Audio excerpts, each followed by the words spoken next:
Everyone. आज के video में हम कवर करेंगे आपका टॉपिक तत्व, यौगिक और मिश्रण यानी एलिमेंट, कंपाउंड्स और मिक्सचर के विषय में हम पढ़ेंगे। चलिए स्टार्ट करते हैं। सबसे पहले बात करते हैं कि पदार्थ अगर हम भौतिक अवस्था के आधार पर देखें तो हम किस तरीके से विभाजित कर सकते हैं। तो ये होते हैं ठोस, द्रव और गैस फॉर्म में, ठीक है। लेकिन अगर हम इन्हें रासायनिक संगठन के आधार पर विभाजित करने की कोशिश करें तो पदार्थ को आप दो तरह से विभाजित कर सकते हैं। पहला तो होता है ये शुद्ध पदार्थ और दूसरा होता है मिश्रण। शुद्ध पदार्थ कहने का अर्थ है कि जिसमें केवल एक ही तरह के कण मौजूद हैं। अगर मैंने हाइड्रोजन की बात करी तो हाइड्रोजन में मुझे सिर्फ हाइड्रोजन के ही कण मिलने चाहिए, ठीक है, और अन्य किसी चीज के इसमें कण नहीं आएंगे, तब मैं कहूंगी कि ये शुद्ध पदार्थ है, ठीक है। तो शुद्ध पदार्थ वह होता है जिसमें सिर्फ एक ही प्रकार के कण मौजूद होते हैं, वो आप शुद्ध पदार्थ कहेंगे। तो शुद्ध पदार्थ को हम फिर फर्दर क्लासिफाई कर सकते हैं, फिर से आप इसे विभाजित कर सकते हैं तत्व और यौगिकों में, ठीक है। तो तत्व यानी कि एलिमेंट्स और यौगिक यानी कंपाउंड्स, ये दो तरह के आपके शुद्ध पदार्थ होते हैं। तत्वों के एग्जाम्पल अगर हम देखेंगे तो क्या हो सकते हैं, जैसे मैंने हाइड्रोजन का एग्जाम्पल लिया, ऐसे ही मैं ऑक्सीजन का एग्जाम्पल ले सकती हूँ, नाइट्रोजन हो गया, कार्बन, सोडियम, क्लोरीन, हीलियम, ये सारे क्या हैं आपके तत्वों के उदाहरण हैं। यौगिक क्या होते हैं, जब दो या दो से अधिक तत्व एक साथ आपस में रासायनिक संयोजन द्वारा बंधे होते एक निश्चित अनुपात में, तो उसे हम यौगिक कहते हैं। यानी तत्व जब रासायनिक रूप से अभिक्रिया करके एक साथ संयोजित हो जाएंगे, एक साथ जुड़ जाएंगे, केमिकल बॉन्ड बना लेंगे और एक निश्चित अनुपात में, तो वह यौगिक का निर्माण करते हैं। जैसे कि यौगिक का एग्जाम्पल हो सकता है आपका H2O, ठीक है, वाटर। यहां पर एक तत्व क्या है, हाइड्रोजन, और दूसरा तत्व क्या है, ऑक्सीजन। इन दोनों के कॉम्बिनेशन से, इन दोनों की केमिकल रिएक्शन से यहां पर क्या बन गया है, एक नया चीज यहां पर, नया पदार्थ यहां पर बन गया है, जो कि है वाटर। अब अगर मैं वाटर की बात करूं तो अगर वाटर के कण मुझे देखने हैं तो इसमें सारे के सारे कण मुझे वाटर के ही मिलेंगे, ठीक है। तो इसलिए ये भी क्या हो गया, एक शुद्ध पदार्थ हो गया। देखिए तत्व क्या है, एक ही प्रकार के परमाणुओं के समूह को तत्व कहते हैं। जहां हमें एक ही प्रकार के कण मिलेंगे वो क्या हो जाएंगे आपके तत्व। सोना, चांदी, लोहा, गंधक, ये सब इसके उदाहरण हो गए। Hydrogen, carbon, fluorine, nitrogen, phosphorus, और यहाँ इसके सबके सिंबल दिए हुए हैं, आप ये सब देख सकते हैं। रॉबर्ट बॉयल ने सबसे पहली बार तत्व शब्द का प्रयोग किया था, ठीक है। तो तत्व शब्द का पहली बार प्रयोग रॉबर्ट बॉयल ने किया, और एंटोनी लॉरेंट लेवाइजर ने पहली बार अपने प्रयोगों के आधार पर तत्व की परिभाषा दी थी। और उन्होंने तत्व को पदार्थ का वह मूल अवस्था बताई थी जिसे और ज्यादा विभाजित नहीं किया जा सकता, और ज्यादा सूक्ष्म कणों में नहीं तोड़ा जा सकता। मतलब किसी भी पदार्थ का जो मूल रूप होता है वो क्या होता है, तत्व होता है। अब अगर आप तत्वों के प्रकारों की बात करें तो तत्व को आप फिर से तीन तरह से विभाजित कर सकते हैं। तत्व आपके कितने प्रकार के होते हैं, पहला होता है धातु यानी मेटल, दूसरा होता है अधातु यानी नॉन मेटल, और तीसरा होता है उपधातु यानी मेटेलॉइड्स। कुछ गुण पड़ते हैं इनके। धातु एग्जाम्पल पहले देख लेते हैं। एग्जाम्पल क्या हो सकते हैं धातु, जैसे लोहा हो गया, आयरन, ठीक है, Fe के सिंबल होता है इसका, Fe इसे रिप्रेजेंट करते हैं। आयरन हो गया, गोल्ड हो गया, कॉपर, सोडियम, ये सब क्या है आपके मेटल के एग्जाम्पल है, धातु के उदाहरण। धातु क्या होते हैं, ज्यादातर धातु आपके चमकदार होते हैं, ठीक है, और ये कठोर होते हैं, ठीक है, कठोर होते हैं, और अधिकतर धातु आपके ठोस अवस्था में होते हैं, ठीक है, ठोस अवस्था में होते हैं आपके अधिकतर धातु। केवल एकमात्र ऐसा धातु जो ठोस अवस्था में ना होकर द्रव अवस्था में, वह है पारा यानी मरकरी, ठीक है। मरकरी जो होता है आपका इकलौता ऐसा धातु है जो द्रव अवस्था में होता है।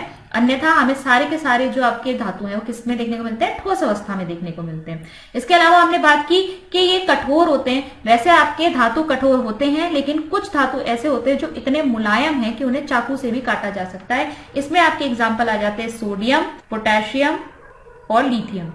तो ये तीन ऐसे धातु हैं जो इतने सॉफ्ट हैं जिन्हें चाकू से भी काटा जा सकता है। फिर दूसरा पॉइंट हम देखेंगे, ये आघात वर्ग होते हैं। मतलब धातु को हम हथौड़े से पीट पीट कर इसकी पतली पतली चादरें बना सकते हैं। इसमें एग्जाम्पल आपका क्या आ जाते हैं, जैसे एल्यूमिनियम की फॉइल होती है, ठीक है, जैसे आपको खाना वाना लपेटने के काम में लेते हैं एल्यूमिनियम फॉइल को, ये आपके इसमें आ जाएगा एग्जाम्पल। ऐसी चांदी, चांदी का वर्क लगाया जाता है मिठाइयों के ऊपर, सोने का वर्क लगाया जाता है मिठाइयों के ऊपर।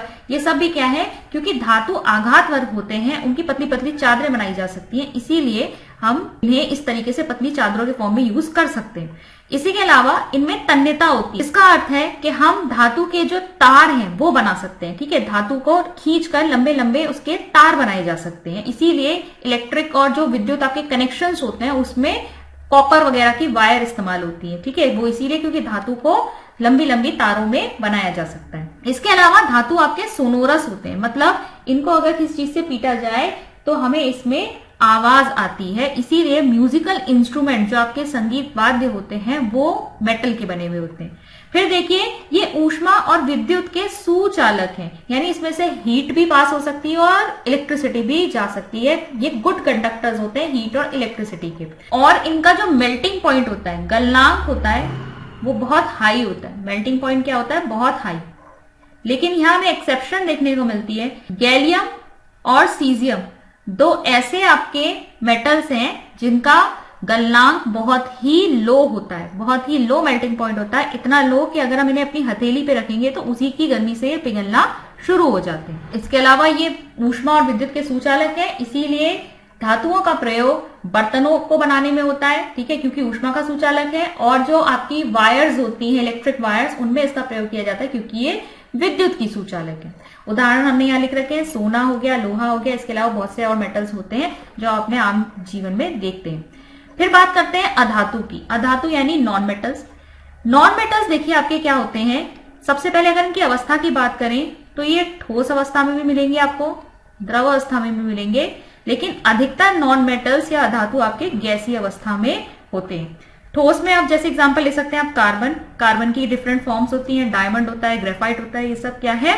ये सब नॉन मेटल है, क्योंकि कार्बन के बने हुए, कार्बन एक नॉन मेटल है लेकिन फिर भी वो ठोस अवस्था में है, ठीक है। द्रव की बात करेंगे तो द्रव अवस्था में only non metal which is in liquid state, यानी जो एक अधातु है लेकिन द्रव अवस्था में कौन सा है? ब्रोमीन, ठीक है। और गैसीय अवस्था की बात करें तो हाइड्रोजन, ऑक्सीजन, नाइट्रोजन, ये सारी आपकी क्या है? धातु हैं और गैसीय अवस्था में। तो देखिए नॉन मेटल जो होते हैं आपके चमकदार नहीं होते हैं, ना ये आघात वर्ग है, ना ही इनमें तन्यता होती है, सॉफ्ट होते हैं, ये सोनोरस भी नहीं होते, इनमें साउंड नहीं आती है, विद्युत के और ऊष्मा के कुचालक हैं, यानी इसमें से इलेक्ट्रिसिटी भी नहीं जा सकती और आपकी हीट भी इसमें से कंडक्ट नहीं हो सकती है। लेकिन यहां हमें एग्जाम्पल दो देखने को मिलते हैं। हमने कार्बन के दो डिफरेंट फॉर्म की बात करी, एक होता है आपका डायमंड यानी हीरा और दूसरा होता है आपका ग्रेफाइट जो पेंसिल की लेड में उपस्थित होता है। डायमंड जो है आपका वो हीट का एक बहुत अच्छा कंडक्टर है और ग्रेफाइट जो है आपका वो इलेक्ट्रिसिटी का यानी विद्युत का बहुत अच्छा कंडक्टर है, यानी विद्युत का सुचालक है। इसीलिए ग्रेफाइट का जो यूज है वो इलेक्ट्रोड्स वगैरह में किया जाता है। एग्जाम्पल देखेंगे क्या होंगे? ऑक्सीजन हो गया, फॉस्फोरस हो गया, ये सब आपके अधातु के एग्जाम्पल है।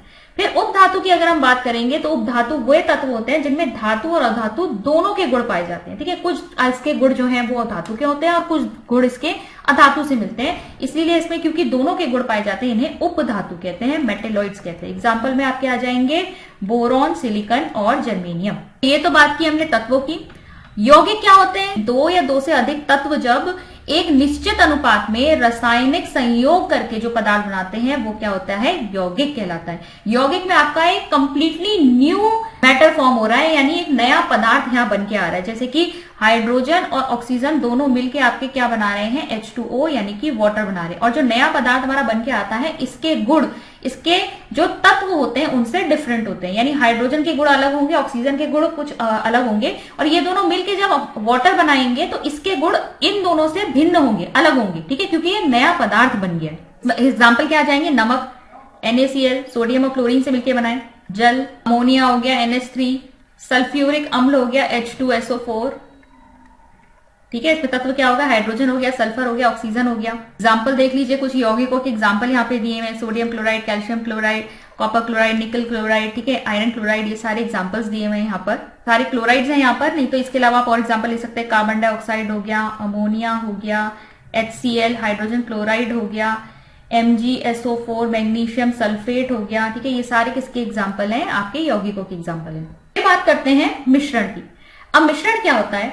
दो या दो से अधिक तत्व या यौगिक जब किसी अनिश्चित अनुपात में मिलते हैं तो ये मिश्रण बनाते हैं। ठीक है। तो अब यहाँ पर तत्व भी मिल सकते हैं, यौगिक भी मिल सकते हैं और अनिश्चित अनुपात है, मतलब किसी भी मात्रा में आप उनको मिला लीजिए तो जो पदार्थ आपके पास बन के आएगा वो क्या कहलाएगा, वो मिश्रण कहलाएगा। जैसे एग्जांपल आप ले सकते हैं, वायु हो गया, रेत हो गया, ये सब क्या है, मिश्रण है। जैसे वायु में बहुत तरह की गैसें मिली हुई होती हैं, नाइट्रोजन है, ऑक्सीजन है, कार्बन डाइऑक्साइड है और उसमें अन्य तरीके की उसमें गैसें हैं, तो वो क्या हो गया, एक मिक्सचर, एक मिश्रण हो गया। और हम एग्जाम्पल ले सकते हैं, सिंपल सा एग्जाम्पल ले लीजिए, नमक और पानी, ठीक है, सॉल्ट प्लस वाटर, ये मिश्रण बना देगा। मैंने यहाँ पर एक बीकर लिया या एक कंटेनर लिया, उसमें पानी डाला है और साथ में मैंने इसमें नमक डाल दिया, तो जो मिश्रण बनेगा, ये जो नमकीन पानी बना, ये क्या हो गया, एक मिश्रण हो गया। जिन तत्वों या यौगिकों से मिलकर मिश्रण बना होता है हम उन्हें कहते हैं अवयव, ठीक है। मिश्रण के अवयव क्या होते हैं, जिन तत्वों और यौगिकों से मिलकर मिश्रण बनता है उसे मिश्रण के अवयव या घटक, कहीं कहीं पे आपको घटक भी मिल जाएगा, घटक या अवयव कहते हैं। तो वायु में जैसे हम कौन कौन से अवयव देख सकते हैं, ऑक्सीजन, नाइट्रोजन, कार्बन डाइऑक्साइड, आपका जल वाष्प हो सकता है, ये सब क्या है, वायु के अवयव हो गए। गुड़ किससे मिलकर बना है, चीनी और अन्य इसमें लवण होते हैं, कुछ आपके सॉल्ट्स इसमें उपस्थित होते हैं। शरबत हो गया, जल और शक्कर का मिक्सचर हो गया। सोडा वाटर की बात करें तो जल और सोडा हो गया। पीतल, पीतल क्या है, पीतल एक मिश्र धातु है, ठीक है। अभी तक यहाँ जो हम बात कर रहे थे, यहाँ पे हम गैसों की बात कर रहे थे या फिर द्रवों की बात कर रहे थे, या द्रव में ठोस मिल रहे थे। ठोस और ठोस भी आपस में मिलकर मिश्रण बनाते हैं, ये क्या होते हैं, मिश्र धातु कहलाते हैं। जैसे पीतल जो है वो तांबा और जस्ते का मिश्रण है, ठीक है। जैसे दूध देखिए, जल, प्रोटीन, शर्करा, लवण से मिला हुआ है। रक्त, जल, हीमोग्लोबिन, प्रोटीन और अन्य कई तरह के पदार्थ में रक्त में मिल जाते हैं, तो रक्त भी एक तरह का क्या है, मिश्रण है।